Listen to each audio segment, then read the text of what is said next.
우리 하나님의 말씀 함께 보시겠습니다. 고린도전서 1장 18절에서 25절까지의 말씀입니다. 신약성경 264페이지쯤에 있습니다. 고린도전서 1장 18절에서 25절까지의 말씀입니다. 봉독해 드리도록 하겠습니다. 십자가의 도가 멸망하는 자들에게는 미련한 것이요 구원을 받는 우리에게는 하나님의 능력이라. 기록된 바 내가 지혜 있는 자들의 지혜를 멸하고 총명한 자들의 총명을 폐하리라 하였으니 지혜 있는 자가 어디 있느냐, 선비가 어디 있느냐, 이 세대의 변론가가 어디 있느냐. 하나님께서 이 세상의 지혜를 미련하게 하신 것이 아니냐. 하나님의 지혜에 있어서는 이 세상이 자기 지혜로 하나님을 알지 못하므로 하나님께서 전도에 미련한 것으로 믿는 자들을 구원하시기를 기뻐하셨도다. 유대인은 표적을 구하고 헬라인은 지혜를 찾으나 우리는 십자가에 못 박힌 그리스도를 전하니 유대인에게는 거리끼는 것이요 이방인에게는 미련한 것이로되 오직 부르심을 받은 자들에게는 유대인이나 헬라인이나 그리스도는 하나님의 능력이요 하나님의 지혜니라. 하나님의 어리석임이 사람보다 지혜롭고 하나님의 약하심이 사람보다 강하니라. 아멘. 기도하시도록 하겠습니다. 은혜가 풍성하신 하나님, 하나님의 말씀을 이 시간 함께 또 나누려고 합니다. 주께서도 오시고 인도하여 주셔서 하나님의 뜻을 깨닫게 하여 주시옵시고, 특히나 우리가 그리스도의 말씀을 통하여서 다시 한 번 더 우리의 심령이 변화되고 더욱더 하나님의 뜻에 합당한 그리스도인답게 살아갈 수 있는 그런 시간들 되게 하여 주시옵소서. 예수님의 이름으로 기도드립니다. 아멘. 보통 이 18절 이후의 내용은 십자가의 도라는 제목으로 많이 설교가 됩니다. 그래서 저도 십자가의 도가 그럼 우리에게 그 의미하는 바가 무엇인가로 제목을 그렇게 정했습니다. 일반적인 제목이긴 하지만 그럼에도 불구하고 다시 한 번 더 우리가 이 의미를 되새기는 것이 중요하다라는 생각을 가졌기 때문에 그렇습니다. 그래서 오늘뿐만이 아니라 어떻게 보면 우리가 평생을 살아가면서 이 십자가의 도가 뭘까? 즉 십자가가 정말 우리에게 의미하는 게 뭘까? 단순히 예수 그리스도가 달리신 형틀? 아니면 뭐 기독교를 상징하는 어떤 조형물?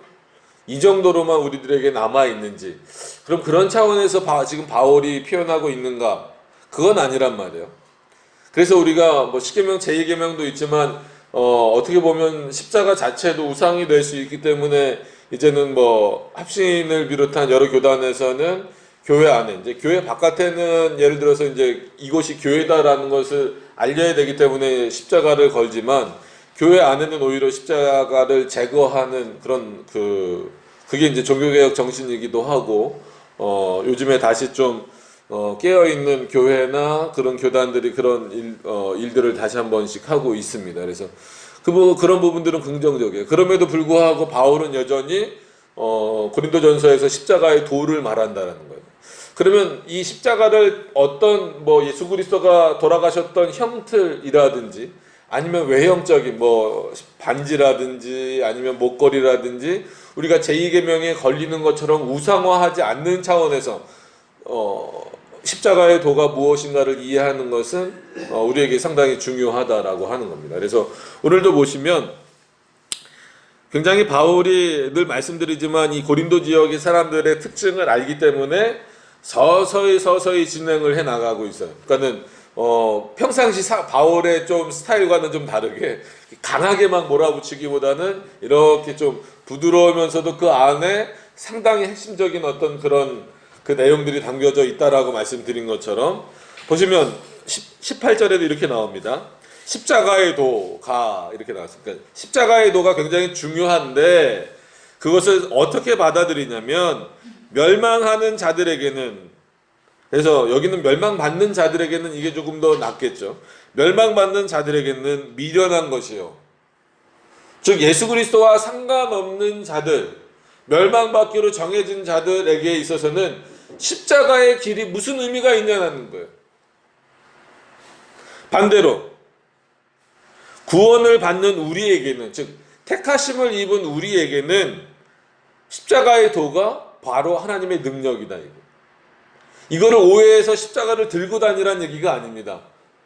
마치 뭐 엑소시즘이나 이런 거 보면은 뭐 이런 거 하고 우리는 뭐 안 믿지만 드라큘라 뭐 이런 거 있으면 뭐 마늘이 된다. 십자가 보여주고 막 십자가 말뚝 받고 막 이러잖아요. 그러니까 십자가 자체에 어떤 그 의미를 부여하고자 하는 게 아니란 말이에요. 지금 바울이 말하고자 하는 것은 그 십자가에 죽으신 예수 그리스도가 누구와 상관이 있냐는 거예요. 그러면 그를 따라 십자가에 도라 그랬잖아요. 그러니까 십자가가 움직입니까?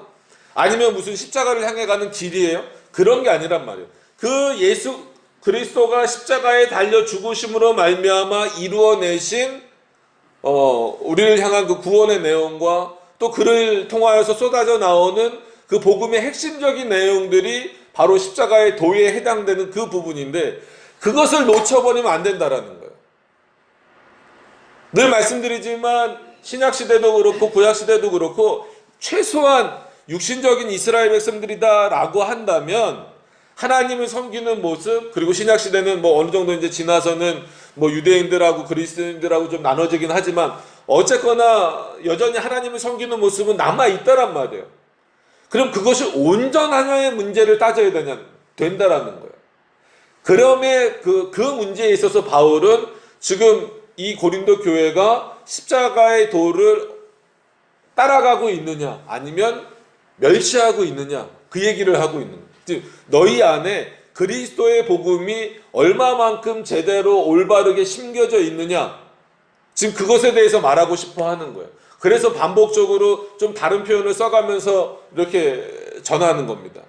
그런데 오늘은 그런 차원에서 십자가의 도라는 표현을 쓰면서 멸망받는 자들, 그래서 고린도 교회 안에 고린도 지역 사람들을 누구라고 구분짓진 않았어요. 그러나 너희들이 보기에 아무리 너희가 교회 나오고 하나님을 섬긴다 할지라도 예수 그리스도가 십자가에 죽으셨다라고 하는 것, 그리고 그가 우리의 영원한 구원자가 되시고 중보자가 되신다라고 하는 이 복음의 핵심적인 내용들이 너희들에게 없는 사람들에게는 이 십자가의 도가 무슨 의미가 있겠느냐. 한마디로 그거는 멸망하는 자들에게는 미련한 자, 그걸 믿지 못하는 자들에게는 예수 그리스도의 복음은 미련한 거예요.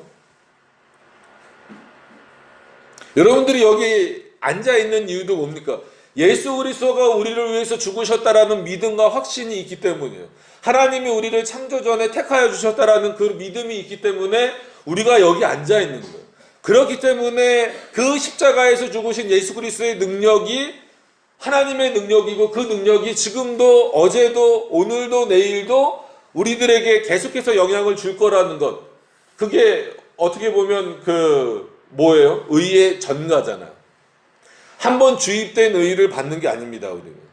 그래서 의의 주입이라고 말하지 않고 그리스도의 의가 날마다 우리들에게 전가된다라는 겁니다.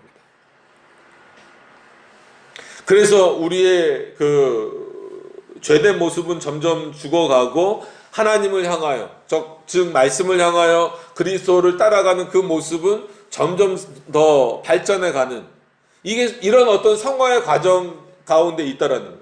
이런 성화의 과정 가운데 있는 자들에게는 이 십자가라고 하는 그 예수 그리스도가 지고 가셨던 그 십자가의 그 길, 그리고 그 모든 상황들, 그리고 그가 하신 모든 말씀들이 하나님의 능력으로 다가올 수밖에 없다라는 거예요. 근데 세상 사람들은, 즉 믿지 않는 사람들에게 있어서는 그만큼 미련한 게 없다라는 거예요. 그래서 제가 오히려 이거를 이계명에서도 여러 번 말씀드린 것처럼 요즘에 또 부활절 되거나 고난주간 되면 십자가 메고 이렇게 돌아다니는 목사님들도 있고 신학생들도 있고 막 그래요. 그리고 어느 나라는 필리핀으로 알고 있는데 그런 나라들은 그때 되면 사람을 직접 사서 여기다 이렇게 못 박는 행사도 하고 막 그래요. 막 이렇게 가시관도 씌우고 그렇게 하는 행사도 한다 그래요. 그런 걸 한다고 십자가의 도를 따라가는 게 아니라는 거예요. 바울이 오늘 계속해서 이런 표현을 써나가요. 바울 특유의 화법이기도 하면서 어떻게 보면 바울이 이 정도의 깊이를 가지고 있구나. 똑같은, 즉 1장이 아직 끝나지 않았지만 우리가 지금 벌써 세 번째 보고 있는데 똑같은 내용이에요. 예수 그리스도가 누구신가? 너희가 믿어야 되는 예수 그리스도가 누구시고, 그러면 그 예수 그리스도가 어떤 분이신가에 대해서 계속 반복적으로 설명하는데 전혀 다른 내용처럼 들려지는 거예요. 그만큼 바울이 갖고 있는 그 내용이 풍성한 거고 하나님이 그 풍성하심을 사용하시는 거예요. 그래서 오늘도 큰 틀은 십자가의 도라는 것으로 설명을 하고 있지만 그 내용을 살펴보면 그것을 계속 이렇게 비교하면서 비유도 쓰고 반어법도 쓰고 여러 가지 방법으로 지금 바울이 계속 설명을 해 나갑니다. 자, 보시면 그러니까 결과적으로 이 모든 내용들이 그 18절 우리가 시작할 때 나오는 십자가의 도라는 것에 전부 다 연결시켜서 우리가 생각해 볼 수 있습니다. 그래서 그런 차원에서 일단 19절로 넘어가서 보시면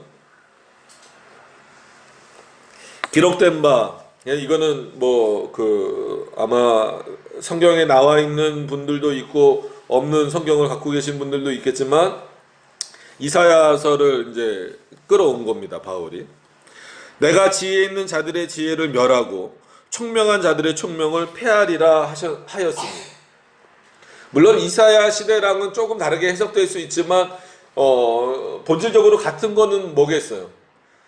가장 지혜 있다라고 말하는 어느 시대나 가장 지혜 있다라고 말하는 사람들이 누구를 가장 못 믿어요? 하나님을 제대로 잘 못 받아들이잖아요. 지금도 마찬가지입니다. 가장 지혜롭다라고 말하는 사람들이, 그리고 가장 총명하다라고 말하는 사람들이 하나님을 못 믿는 거예요. 그런 경우가 훨씬 많습니다.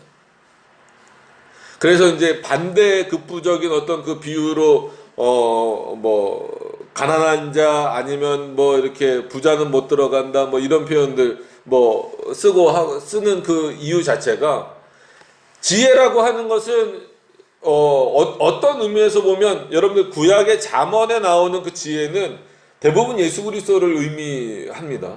그만큼 그 지혜가 주고 있는 그 상징성은 상당히 큼에도 불구하고 어떤 면에서는 또 한편에서는 지혜를 굉장히 이렇게 좀 이렇게 반대로 그 지혜가 하나님을 판단할 수 없음을 표현하고 있어요. 그러니까 오늘 본문도 마찬가지입니다. 내가 지혜 있는 자들의 지혜를 멸하고 총명한 자들의 총명을 폐하리라 했을 때 여기서 말하는 지혜와 총명은 어디에 근거한 거겠어요?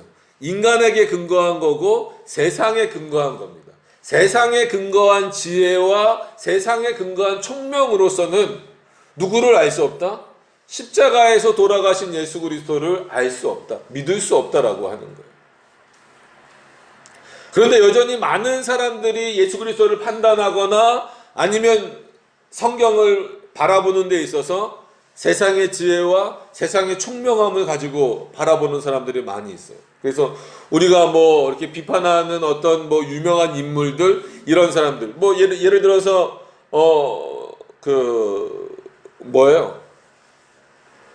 진화론을 주장했던 찰스 다윈 같은 경우도 기독교적인 배경을 가지고 있잖아요. 뭐 그때는 뭐 대부분 그랬으니까.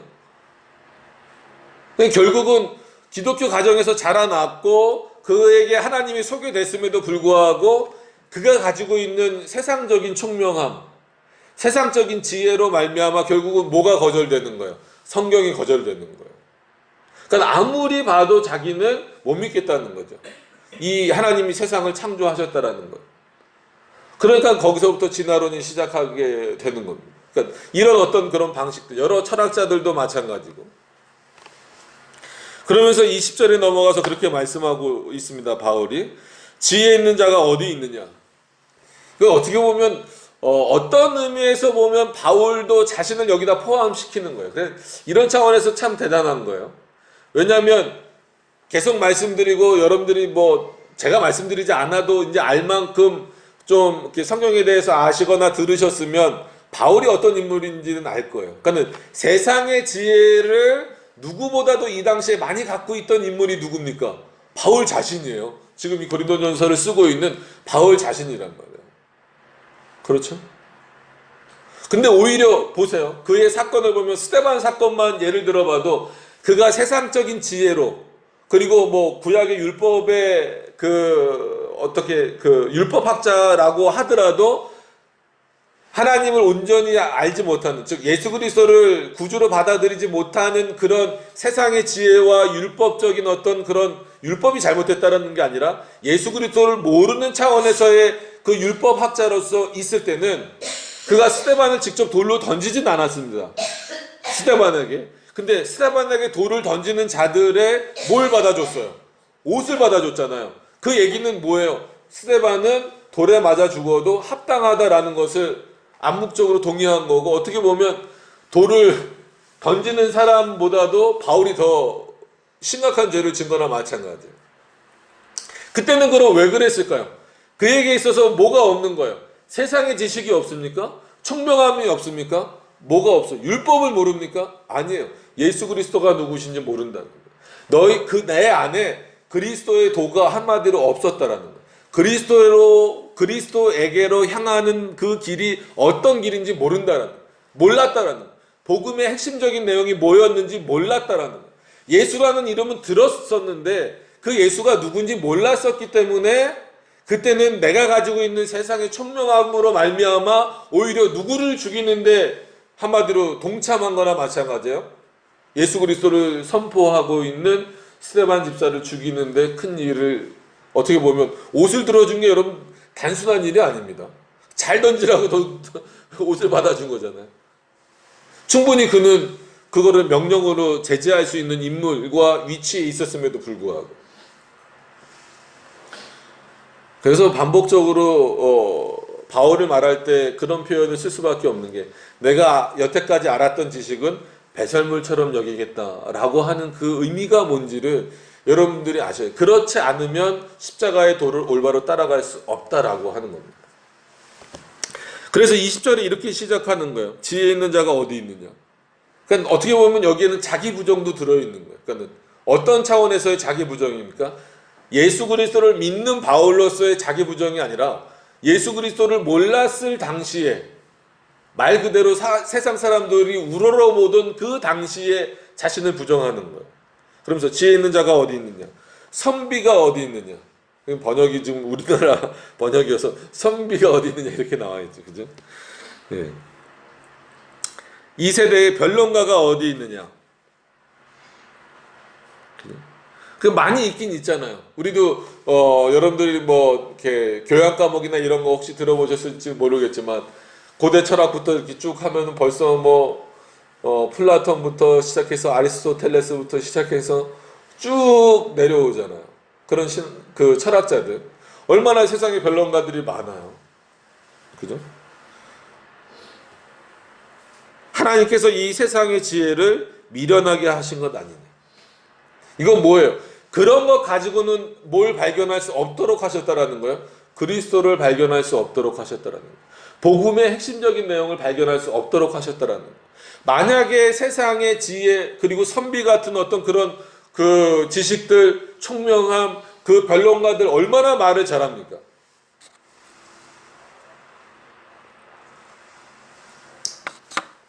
그래서 갑자기 과학 얘기를 해서 그렇지만 자기의 입장을 분명히 잘 표현하고 말을 조리 있게 잘하는 사람들은 이 그 전두엽에 있는 그 뭐 자아 성찰이라든지 뭐 이런 어떤 그게 뛰어난 사람이래요.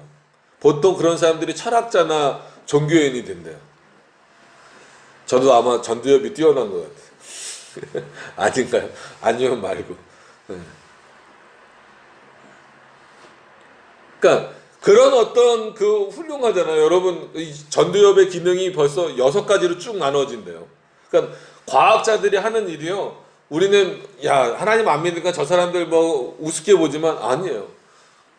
정말 깊이 있는 내용들을 많이 쏟아내잖아요.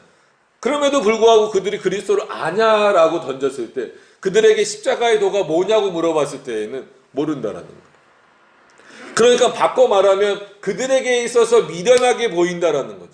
우리에게 있어서는 그 십자가의 도, 즉 예수 그리스도의 복음이 뭐처럼 보이는데 하나님의 능력으로 받아질 수밖에 없는데 세상 사람들에게 있어서는 그것이 미련한 것처럼 보인다라는 거예요.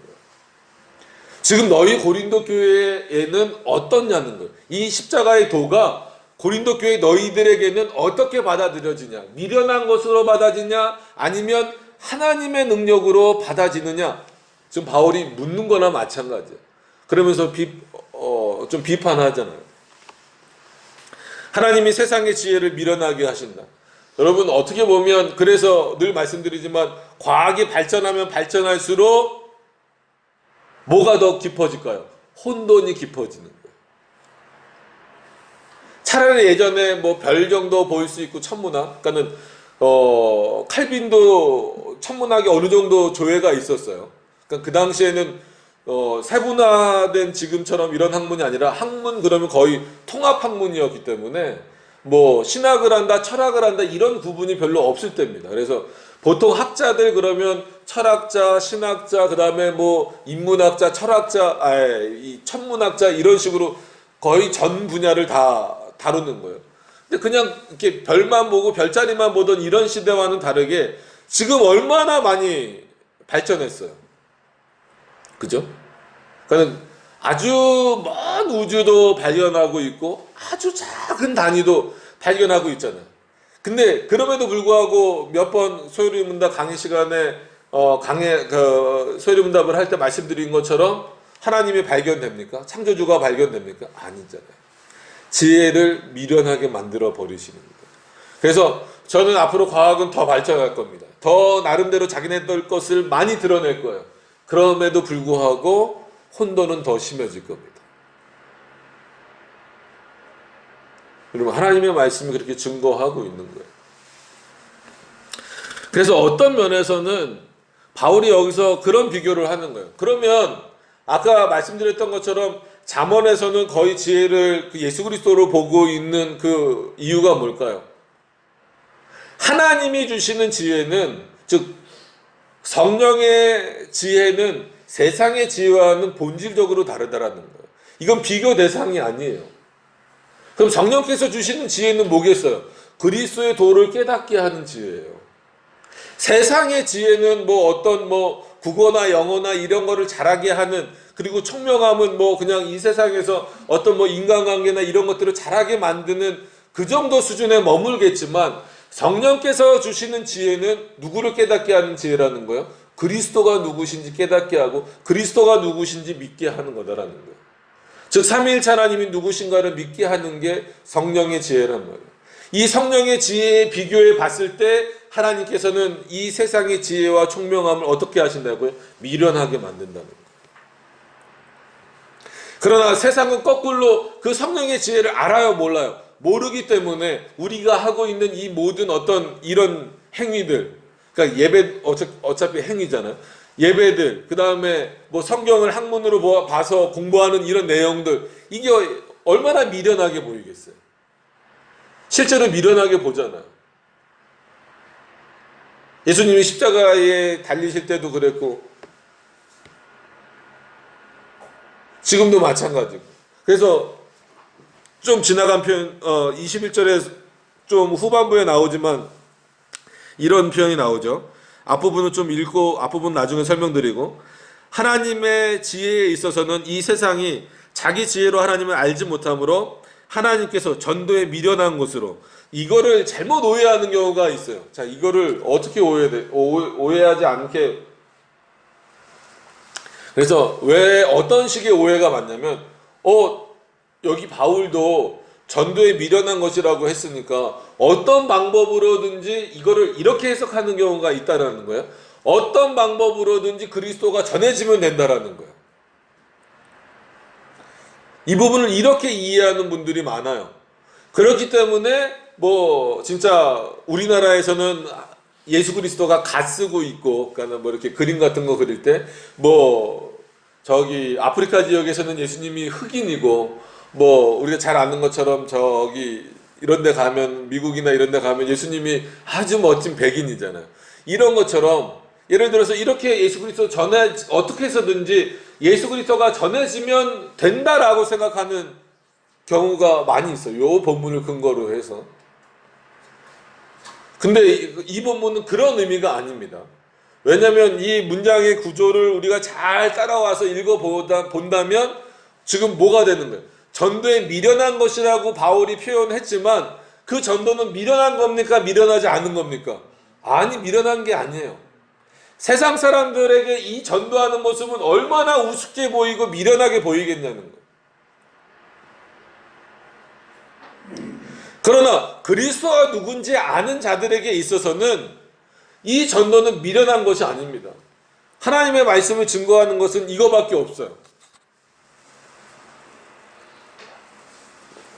어떤 외형적인 행사나 어떤 외형적인 모습으로 사람을 끌어모으는 것은 뭐 일정 기간 될 수 있고 아니면 뭐 어떤 특정한 날에 가능하기도 하겠지만 그것이 유지될 수는 없다라는 거예요.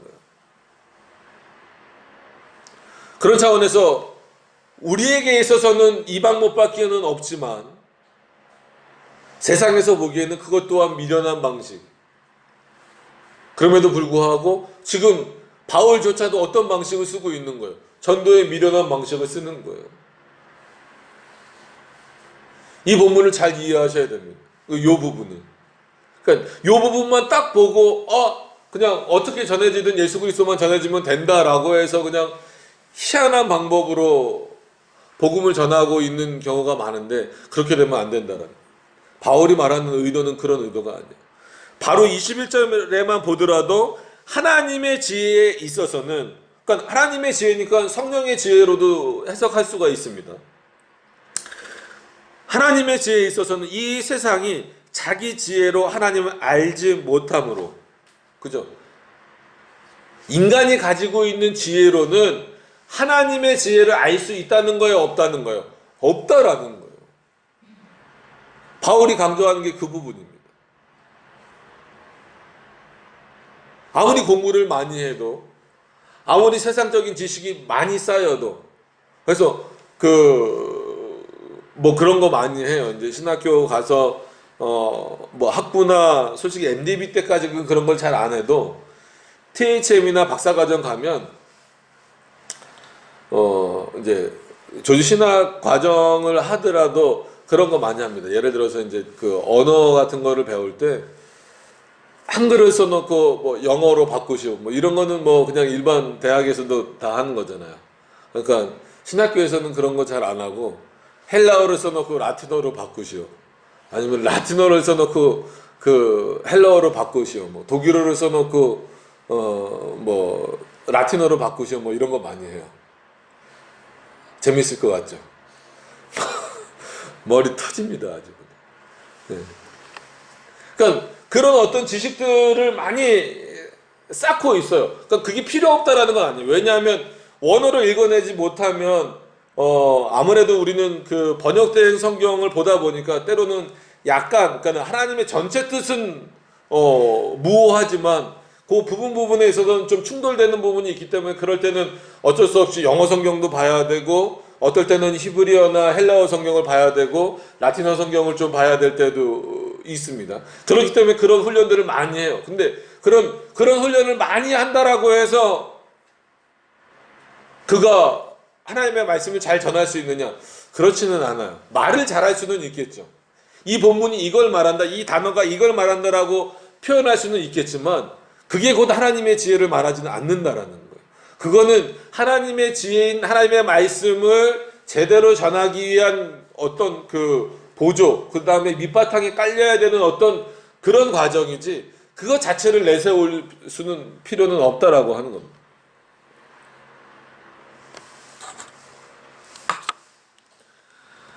그러니까 그런 차원에서 하나님의 지혜에 있어서 이 세상이 자기 지혜로 이 부분을 잘 이해를 하셔야 돼요. 그러니까 똑같은 내용인데 지금 그러니까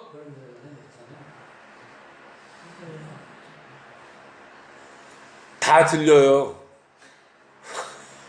고린도전서 1장입니다. 아니 지금 설교를 하고 한 지가 30분이 넘었는데 아직 오늘 본문을 못 찾으셨습니다.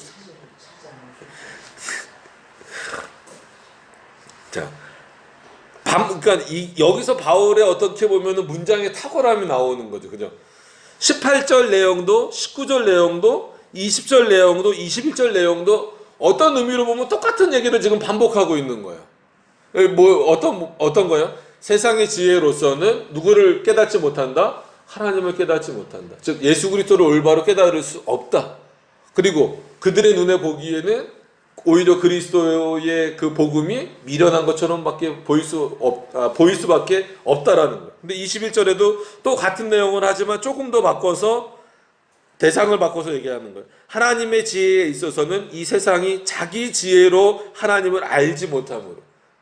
그러니까 인간은 하나님이 없이 무엇인가 독립된 존재로 살아가고 있는 것처럼 여기지만, 스스로 그렇게 여기지만, 아무리 그 지혜를 가져봤자 하나님의 지혜를 깨달을 수 없다라는, 누구의 도우심이 없이는, 성령의 도우심이 없이는. 그렇기 때문에 진정으로 그리스도가 누구신지 아는 자는 말씀 앞에, 그 그리스도 앞에 어떻게 될 수밖에 없어요. 겸손해질 수밖에 없다라는 겁니다. 그 말씀을 깨달으면 깨달을수록 더욱더 하나님의 말씀 앞에 겸손해지고 그 말씀의 깊이를 더 확인할 수밖에 없는 거예요. 그런 차원에서 볼 때 이어져 나온 얘기가 뭡니까? 전도에 미련한 것, 이렇게 표현한 거예요. 그러니까 여전히 세상의 지혜를 가지고 있는 사람들이 볼 때는 전도가 얼마나 미련해 보이겠어요. 그러나 우리가 전할 수 있는 방법은 그 방법밖에 없다. 하나님이 그렇게 사용하시니까. 그래서 전도에 미련한 것으로 믿는 자들을 구원하시기를 기뻐하셨더라. 이게 하나님의 섭리 방식이라는 거예요. 그러니까 예정론이 오해되지 않도록 하는 이 바울의 그 특유의 그 표현이라는 거예요. 그러니까 우리가 일반적으로 많은 분들이 예정론을 오해했을 때 쓰는 표현이 뭡니까? 예정론을 가르치면 전도에 방해된다. 뭐 하나님이 창조 전에 구원받을 자와 한마디로 지옥에 갈 자들을, 즉 택자와 유기자를 결정해 놓으셨다면 뭐 택자들은 알아서 구원받을 거고 유기자들은 뭐 아무리 전도하더라도 지옥에 갈 건데 우리가 전도해서 뭐 하냐, 이런 논리로 간다라는 거예요. 그러나 그것은 여러 번 말씀드리지만 누구만 안다는 거예요? 하나님 자신만 알고 계시는 거예요. 그렇기 때문에 하나님은 이 전도라고 하는 방법을 통하여서, 즉 인간을 통하여서 복음을 전하고 증거하도록 하셔서 자신의 백성을 부르시는 방식이다라는 거예요. 그래서 세상 사람들이 보기엔 그 전도가 미련한 방식일지 몰라도 특히나 예정론을 갖고 있는 우리들에게 있어서 전도는 반드시 해야 될 부분이에요. 놓쳐서는 안 될 부분이라는 거예요.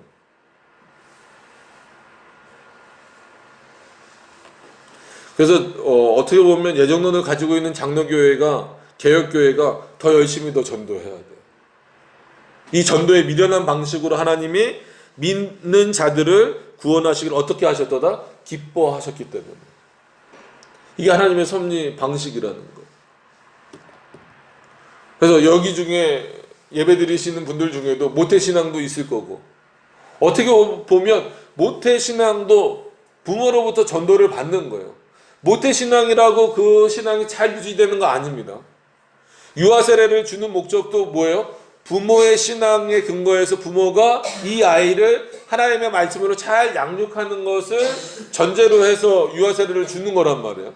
그래서 이 아이가 어느 정도 컸을 때에 그 교회의 어떤 그 질서를 통해서 다시 세례를 주는 방식이 아니니까 우리는 입교라는 방식을 통하여서 그의 신앙을 확인하는 절차를 거치잖아요. 그래서 정확하게 거쳐야 돼요. 걸친댄다. 거치는 거예요.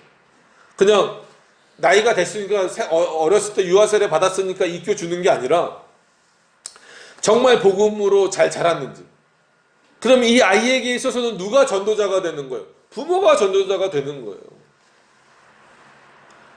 대부분 많은 분들이 난 모태신앙이니까 어렸을 때부터 나는 그냥 자연스럽게 그리스도인 되었습니다. 물론 그게 틀린 말은 아니지만 조금 더 정확한 표현은 부모가 전도자가 되는 거예요.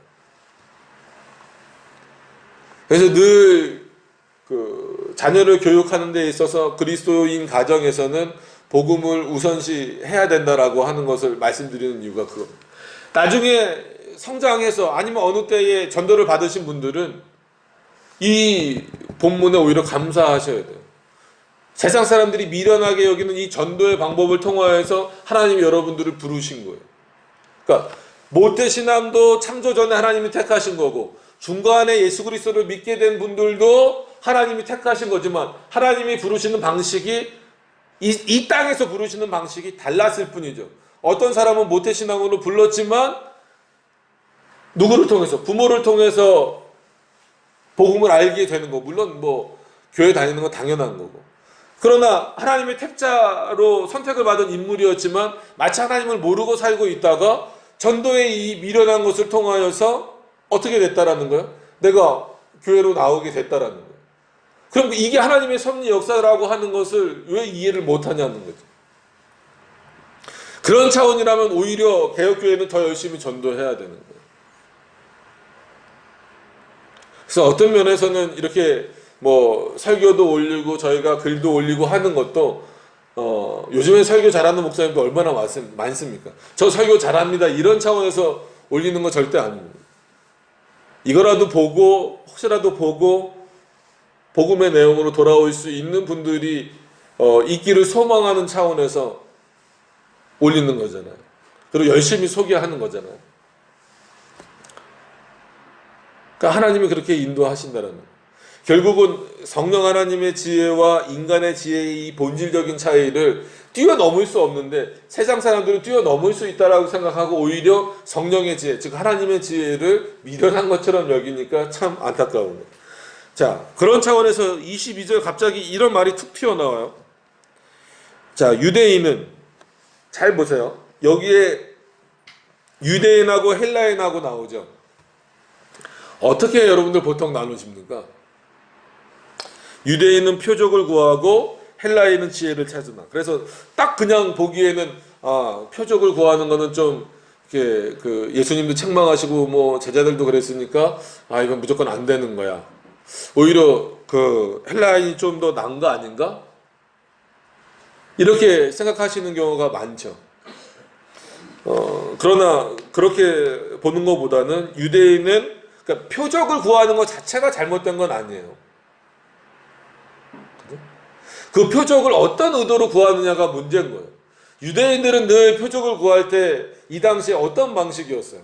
정말 하나님을 존중하고 하나님을 경외롭게 하고 그 하나님을 경외하는 마음에서 표적을 구했다라기보다는 마치 뭔가 증거를 보여주십시오. 하나님 살아계신다면서 예수 그리스도가 뭐 살아나셨다면서 뭐 증거를 보여주세요. 이런 차원이었기 때문에 표적을 구하는 것이 잘못됐다라고 말하는 거지. 지금도 여전히 어떻게 보면 우리는 기적 속에 살아가는 거고 표적 속에 살아가는 거예요. 늘 말씀드리지만 오늘 하루도 우리가 깨닫지 못하는 여러 가지 기적 가운데 기적이지만 하나님의 은혜로 하나님의 섭리 안에 살아가는 거예요. 근데 그것을 어떻게 받아들이느냐가 문제인 거죠.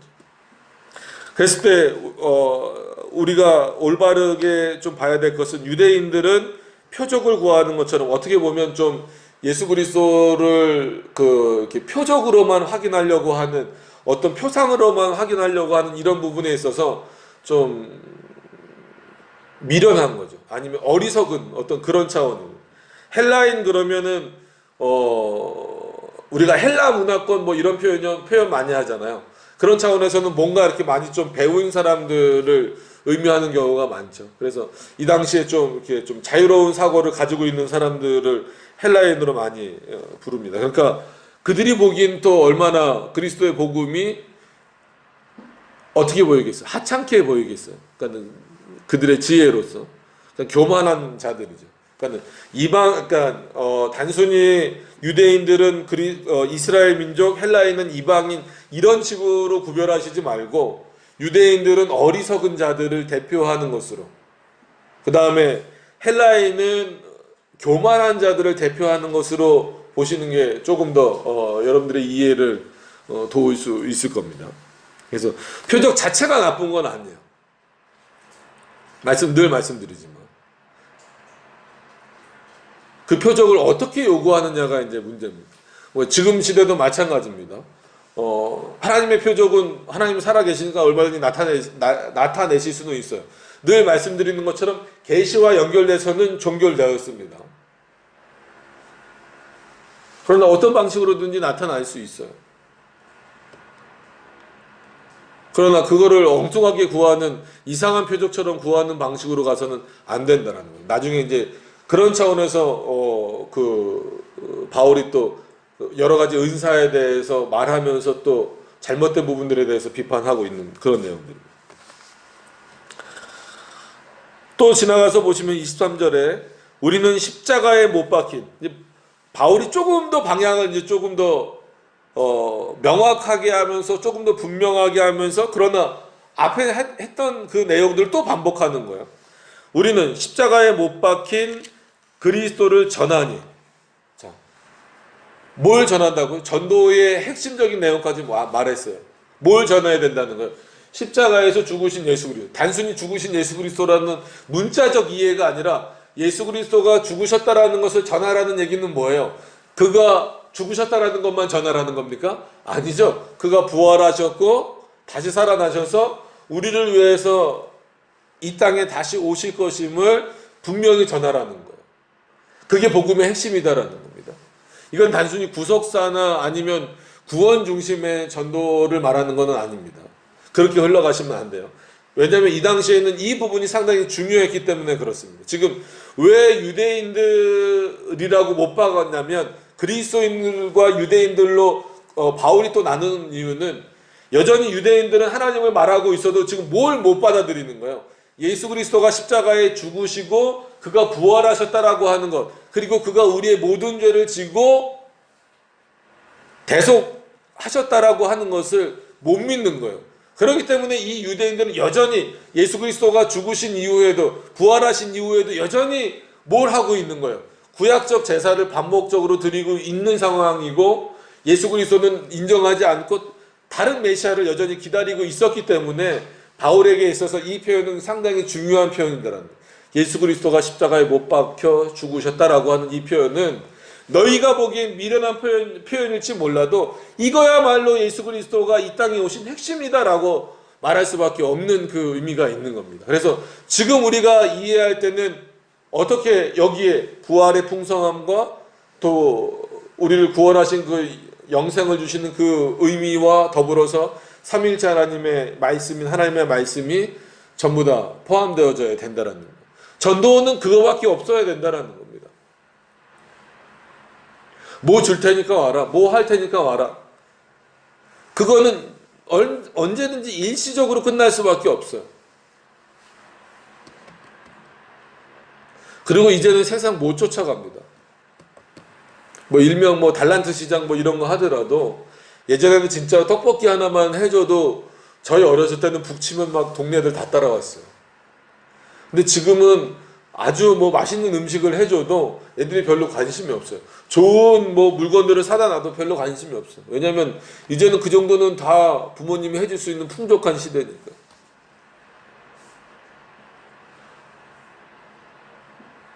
그러니까 그 칼빈의 그 교회관을 살펴볼 때 뭐 여러 내용들이 나오지만, 기독교 강요 아마 2권인가 그럴 겁니다. 정확하게는 제가 잘 모르겠어요. 교회를 판단하는 데 있어서는 교회에 나오는 교인 수가 몇 명인지가 중요한 것이 아니라 그 교회에 하나님의 말씀이 살아있는가가 그 교회를 옳은 교회인지 그른 교회인지 판명하는 기준이다라고 칼빈이 말하고 있어요.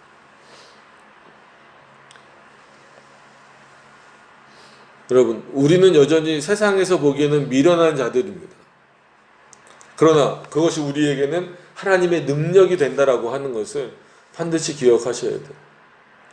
그럼 바울이 왜 계속해서 이 말을 고린도 교회에게 반복하고 있는지를 여러분들이 아셔야 됩니다. 왜냐하면 고린도 교회는 자기네들 스스로가 지혜롭다라고 생각하고, 왜냐하면 무역도 많이 하고 뭐 이런 거 많이 하다 보면 사람들이 얼마나 경험도 많이 쌓이고 기회도 많이 얻고, 또 이렇게 자기네들끼리만 모여서 사는 것보다 다른 문화와 이런 것들을 받아들이면서 많은 것들이 풍성해질 수 있겠어요. 그러다 보니까 스스로 어떻게 생각하는 겁니까? 지혜롭다라고 생각하고 청명하다라고 생각할 수밖에 없어요. 그리고 그 렌즈로 복음을 바라보고 바울이 전하는 예수 그리스도를 바라보니까 이건 미련해 보이는 거예요. 그러면서 교회는 또 나오니까 바울이 지금 답답해서 하는 표현이잖아요. 너희가 아무리 교회를 나오고 있다 할지라도 십자가에도, 즉 예수 그리스도의 복음의 핵심이 너희들에게 없다면, 그것을 여전히 미련한 것으로 너희 눈에 보인다면 빨리 그 길에서 돌아서라는 거예요. 어떻게 보면 고린도 교회가 지금 어떤 상태예요? 미련함에 빠져 있는 상태죠. 예수 그리스도를 전하는 전도라든지 예수 그리스도의 복음을 뭘로 보고 있는 거예요? 미련한 것처럼 보이고 세상의 지혜와 총명한 것을 더 높이는 차원이 돼버리는 거예요. 그러니까 바울이 고린도 교회를 향하여서 아직까지는 본격적으로 이제 좀 그 잘못을 지적하기 전에는 우회적으로 무엇인가 설명해가는 방식으로 고린도 교회가 뭘 지금 잘못하고 있는지에 대해서 표현하고 있는 거예요. 그러니까 참 분명히 예수 그리스도가 십자가에 못 박히신 것을 전하는 건데 그게 보세요. 한번 읽어볼까요? 23절 다 같이 한번 읽어보겠습니다. 시작. 우리는 십자가에 못 박힌 그리스도를 전하니 유대인에게는 거리끼는 것이요 이방인에게는 미련한 것이로되. 아멘. 여러분 이거 보세요. 바울이 말한 의도가 유대인이면은 당연히 누구겠어요? 하나님을 믿는 자들이란 말이에요. 그럼에도 불구하고 그들에게는 거리낀다라는 게 뭐예요? 아직 예수 그리스도를 어떻게 했다? 구주로 받아들인다? 못 받아들인다? 못 받아들이고 있다라는 거예요. 거리끼어진다는 게 뭐예요? 저걸 해야 되나? 저걸 받아들여야 되나? 이런 어떤 그런 마음이 거리낀다라는 거잖아요. 지금 유대인들에게 그런 마음이 있다. 너희 유대인들 하나님을 부르짖고 뭐 율법대로 산다라고 하는 너희들에게 그리스도가 거리끼는 것이 돼버리면 그건 십자가의 도를 따라가는 게 아니다라는 거예요. 뭐 오늘 결론은 시작부터 말씀드린 거예요. 십자가의 도는 뭐예요? 예수 그리스도의 복음이에요. 예수 그리스도가 누구신지 분명히 아는 것이에요. 그래서 그렇게 제가 오늘 정했죠. 십자가의 도가 우리에게는 어떤 의미인가? 다시 한번 되새겨보자는 거예요. 우리도 이 시대에 다시 한번 더. 십자가에도 열심히 말하고 있는데 과연 나에게는 어떤 의미인가? 우리 교회에 있어서는 어떤 의미인가? 그리고 어떤 의미여야 되는가? 유대인들도 예수 그리스도가 십자가에 죽으셨다라는 것을 꺼리끼고 있는 마당에, 그리고 이방인에게는 그게 미련한 것처럼 보인다는 거예요. 그래서 일반적으로 세상 사람들이 그러잖아요. 예수 그리스도를 뭘로 봐요? 4대 성인 중에 한 명으로 보잖아요.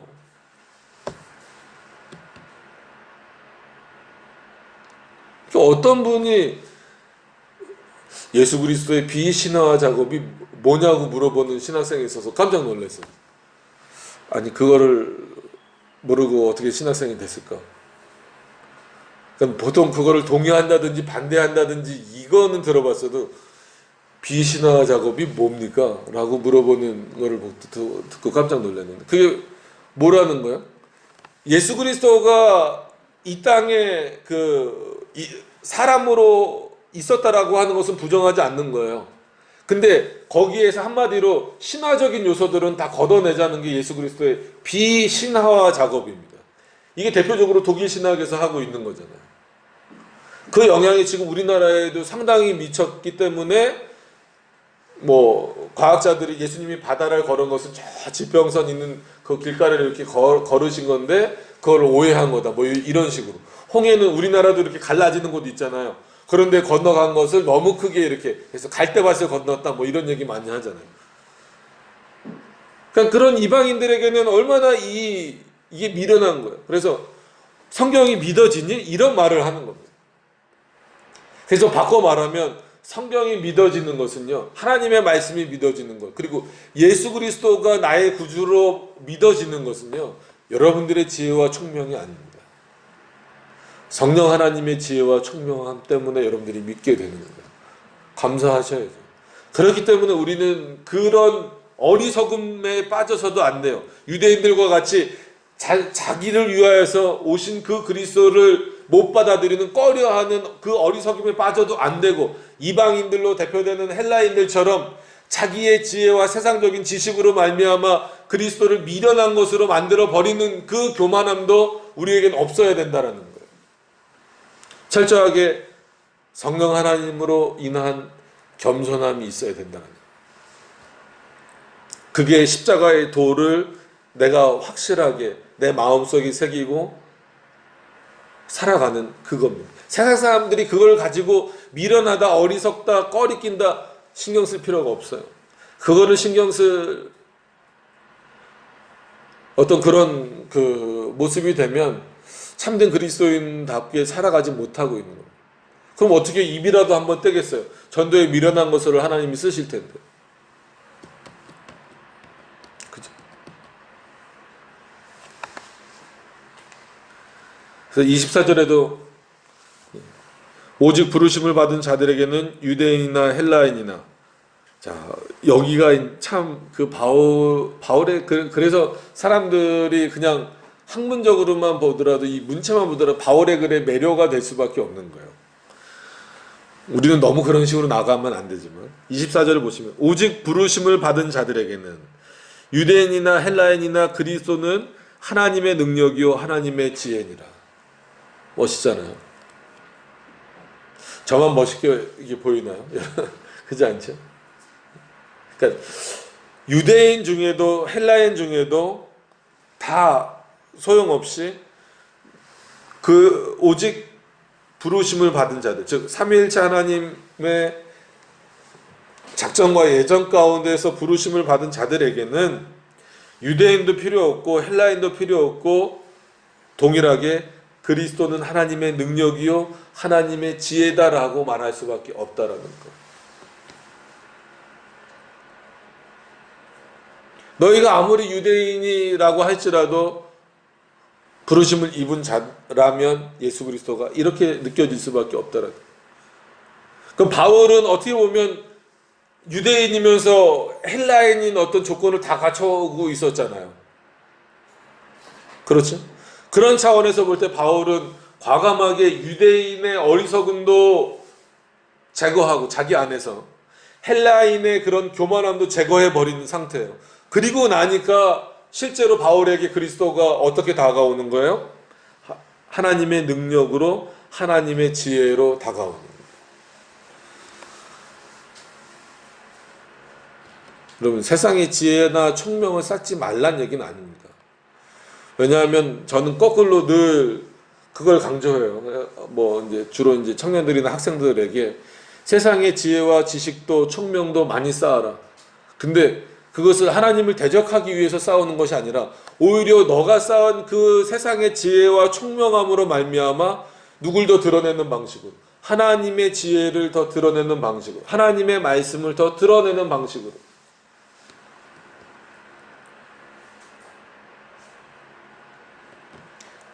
그래서 예전에 대학부 하고 그럴 때 막 이렇게 벌써 이제 또 굉장히 오래됐죠. 힉스 입자라고 들어보셨죠? 힉스 입자라고.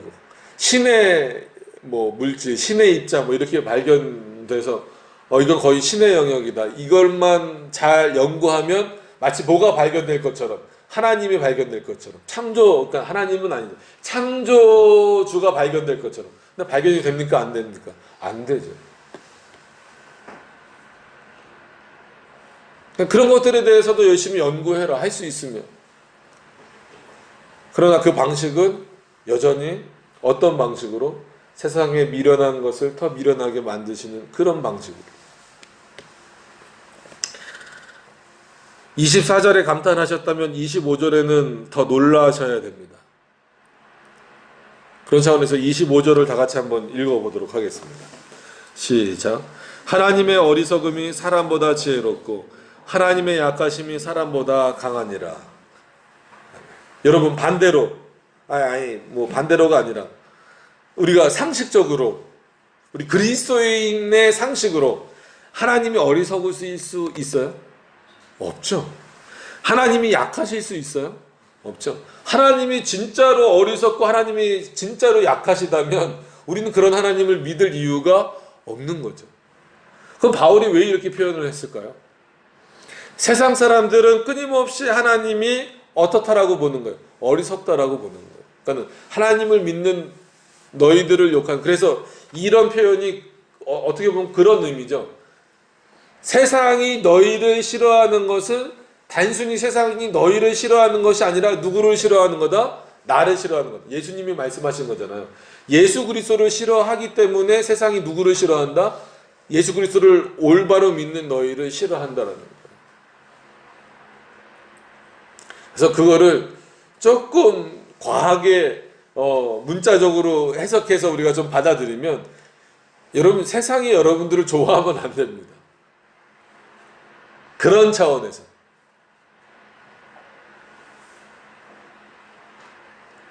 마치 그 간첩이 자신의 신분을 속이고 들어가는 것처럼 세상에 확 우리가 흡수돼 버리면 내 정체성을 잃어버리는 거잖아요. 그래서 어느 정도는 세상과 거리가 좀 있어야 돼요. 그래서 세상 친구들하고는 좀 멀어질 수도 있고 멀어질 수밖에 없고 그것을 막 고민하지 마세요. 왜냐하면 세상은 어떻게 보니까 성경을 믿는다라고 하는 것, 하나님을 예배한다라고 하는 것 자체를 어리석은 것으로 아니면 인간의 연약함으로 이렇게 보는 거예요. 난 나를 믿어. 그러니까는 뭐 철학자들이 주로 하는 얘기가 있죠. 종교는 뭐 공산주의자들은 뭐라 그래요? 종교는 아편이다. 아편 마약이라는 얘기잖아요. 마약이다. 그러니까 철학자들은 뭐라 그래요? 대부분 철학자들은 종교는 인간의 연약함을 드러내는 방식이다.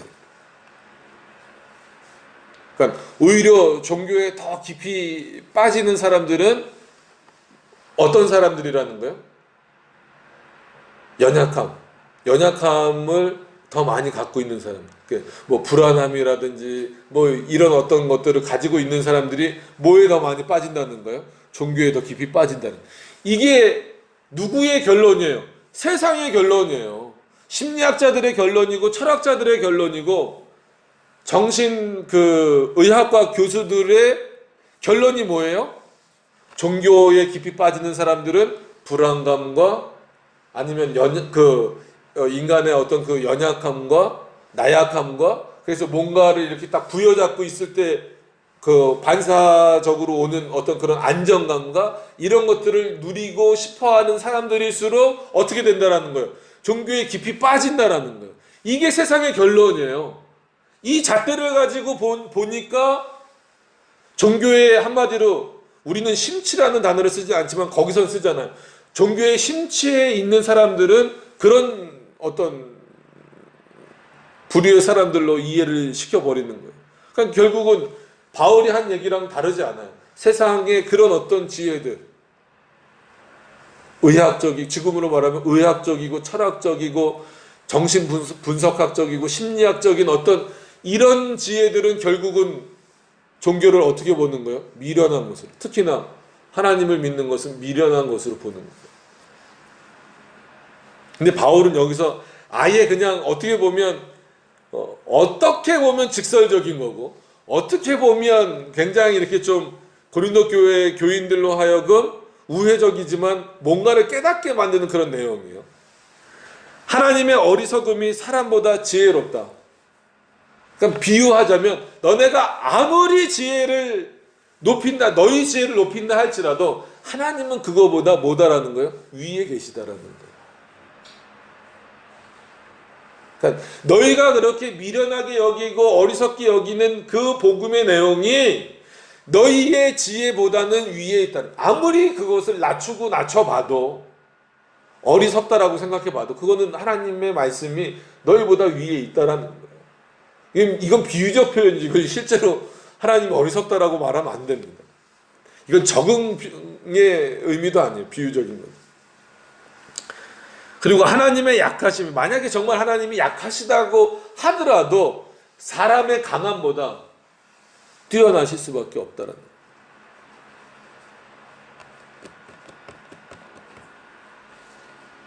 이거를 깨달은 바울은 그래서 뒤바뀌잖아요. 자신의 지혜를 버리려고 그러고 그리고 자신의 목숨을 노리는 자들을 향하여서 오히려 뭐 합니까? 그리스도를 전하잖아요.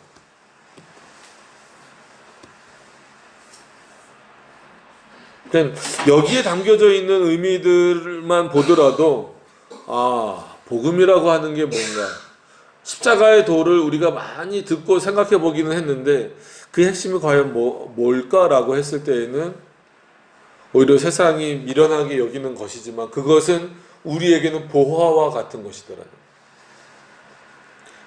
그래서 여러분들의 복음을 알게 되었다라고 하는 것은 이것 또한 기적 속에 살아가는 거예요. 어떻게 보면 내 스스로가 표적이 돼서 살아가는 거예요. 그렇잖아요. 세상 사람들이 받아들입니까? 안 받아들이죠. 그러니까는 보통 우리 개혁신학으로 좀 좁혀서 생각해 보면 그렇습니다.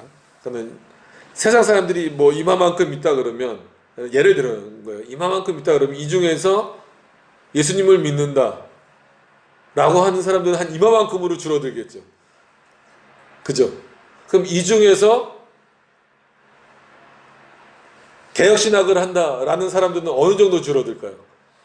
이렇게 확 줄어들 것 같아요. 그죠? 그렇지 않아요? 우리나라만 유독 장로교회가 많지만 솔직히 장로교회 이름은 걸고 다 개혁주의라고 하지만 제대로 된 개혁주의는 별로 없어요. 그럼 이 개혁주의 안에서도 더 엄밀함을 찾아가는 사람들은 또 이만큼 확 줄어들 거란 말이에요. 그럼 여러분들은 어디 속해 있어요? 솔직한 얘기로 이 정도에만 속해 있어도 놀라운 은혜예요. 우리 지혜로 할 수 없는 거란 말이에요. 근데 나로 하여금 개혁신학을 맛보게 하셨다? 이거는 도저히 내 지혜와 총명으로는 불가능한 거란 말이에요. 이것을 안다면 우리는 하나님 앞에 선한 표적을 스스로가 구하는 거예요. 그럼 내일 쉬는 날이니까 푹 쉬시라고 설교를 좀 일찍 끝내겠습니다. 시간은 다 갔는데 뭐 일찍 끝난다고 하니까 그렇죠. 오늘 이걸 꼭 좀 기억하셨으면 좋겠습니다. 다음 이 26절부터 보시면 정말 제가 29절부터 31절은 뭐 여러 가지랜다. 성경에 다른 부분들이 많지만 정말 제가 사랑하는 본문이에요. 그래서 이 26절부터는 이 바울의 그 더 탁월함이 드러납니다. 근데 우리는 뭐 바울의 탁월함을 드러내려고 하는 것은 아니니까 바울의 그 탁월함 속에서 그리스도가 어떻게 그 복음의 핵심이 드러나고 있는가를 연장선상에서 좀 또 보게 될 텐데 오늘은 제목을 연결시켜서 여러분들이 한 번 더 생각을 계속 해 오셨겠지만 한 번 더 하셨으면 좋겠어요. 십자가의 도가 과연 무엇일까? 어떤 의미일까? 답은 나와 있어요. 근데 그것이 정말 나에게 믿어지느냐? 믿어진다라고 했을 때 내 지혜와 총명으로서가 아니라 누구로 말미암아? 성령 하나님으로 말미암아 믿어지는 것이다 라고 하는 것을 생각할 때 우리는 어리석고 교만한 자들이 아니라 하나님 앞에 겸손한 자들이 되어져야 된다는 것을 반드시 기억하실 수 있기를 바랍니다. 그래서 뭐 한 절 한 절 다 중요하지만 특히나 24절에 오직 부르심을 받은 자들에게는 그리스도는 뭐 유대인이나 헬라인이나 뭐 다 포함해서 그리스도는 하나님의 능력이요. 그래서 이렇게 연결 짓고 싶어요. 오직 부르심을 받은 자들에게는 그리스도는 하나님의 능력이요 하나님의 지혜니라. 그것을 아는 것이 뭐다? 십자가의 도를 깨닫는 것이다 라고 하는 것을 기억하실 수 있는 그대로 또 살아가실 수 있는 그래서 전도에 미련한 것을 열심히 행하실 수 있는 우리 여러분들이 되셨으면 좋겠습니다. 기도하도록 하겠습니다.